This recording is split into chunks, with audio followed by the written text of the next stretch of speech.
ഈ കുറ്റിക്കുരുമുളകാണോ അതോ വള്ളിക്കുരുമുളകാണോ നല്ലത്? അങ്ങനെ ചോദിച്ചാൽ അതിന് ശരിക്കൊരു നിർവചനം പറയാൻ ബുദ്ധിമുട്ടാണ്. രണ്ടും നല്ല തന്നെയാണ്. ഈ കുറ്റിക്കുരുമുളക് എന്ന് പറഞ്ഞാൽ ഇപ്പോൾ കൂടുതൽ സ്ഥലങ്ങൾ ഏരിയ ഇല്ലാത്തവർക്ക് ചെയ്യാനുള്ള ഒരു സാധനമാണ് നമ്മൾ കുറ്റിക്കുരുമുളക്.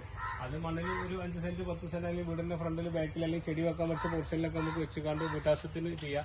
ഇതിനെ തന്നെ കൊമേഴ്ഷ്യൽ പർപ്പസിൽ കുറച്ച് ദൂരേക്ക് മാറ്റിയിട്ട് ചെയ്യാം. രണ്ടും അടിപൊളിയാണ്, കുഴപ്പമൊന്നുമില്ല. ഇനി PVC-യിൽ കുരുമുളക് ചെയ്യുകയാണെങ്കിൽ അതിന്റെ ഇടയിൽ നമുക്ക് ഇതും വെച്ച് കൊടുക്കാം, കുറ്റിക്കുരുമുളകും ചെയ്ത് കൊടുക്കാം.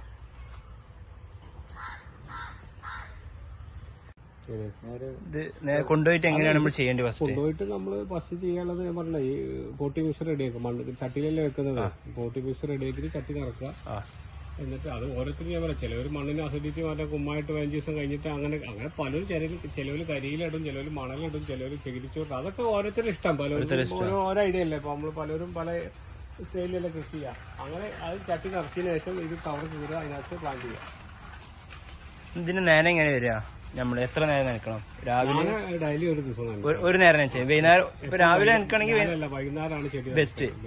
അപ്പൊ രാവിലെ നനച്ചു കഴിഞ്ഞാൽ ഉച്ചയാകുമ്പോഴത്തേന് വെള്ളത്തിൽ ഈർപ്പൊക്കെ കഴിഞ്ഞ് വെള്ളം ഡ്രൈ ആയി പോകും ചട്ടി. ഏറ്റവും മറിച്ച് നമുക്ക് വൈകുന്നേരം നനക്കണമെന്ന് വിചാരിച്ചാൽ നമുക്ക് നേരം വെളുപ്പോഴും അത് പോകില്ല.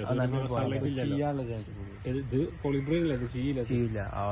പിന്നെ ഒന്നത് രണ്ടാമത് ചെയ്യാന്ന് പറഞ്ഞാൽ നമ്മള് ചട്ടിയിൽ വെക്കുമ്പോ എങ്ങനെയായാലും ഡ്രൈനേജ് ക്ലിയർ ചെയ്യണം. ഡ്രൈനേജ് ക്ലിയർ ചെയ്യാന്ന് പറഞ്ഞാൽ അതിന്റെ നമ്മളെ നനക്കുന്ന വാട്ടർ അടിപൊളി പോവാനേ ആ ഹോള് റെഡിയാക്കണം. അതിനടിയിൽ അത്ര ചില മണ്ണ് പറഞ്ഞാൽ എക്കൽ മണ്ണുണ്ടാവും. അങ്ങനെ വെള്ളം ഒഴിച്ചാൽ കട്ടി ചെയ്യേണ്ട മണ്ണ്. അതാണെങ്കിൽ അടിയിൽ ഓട്ടുകാശം, അതൊക്കെ ഒരു സാധാരണ കൃഷി ചെയ്യുമ്പോൾ നമ്മൾ ചെയ്യണം. അടിയിൽ ഓട്ടുകാശം വെച്ചിട്ട് ഡ്രൈ ആവാതൊക്കെ വെള്ളം ഒഴുകി പോകണം, അത്രയേ ഉള്ളൂ. കൂടുതൽ വിവരങ്ങളും മറ്റ് വീഡിയോകളിൽ വരുന്നതാണ്. തൈകൾ ആവശ്യമുള്ളവർക്ക് ഡിസ്ക്രിപ്ഷനിൽ നമ്മൾ നമ്പർ കൊടുത്തിട്ടുണ്ട്, അത് കോൺടാക്ട് ചെയ്യാവുന്നതാണ്.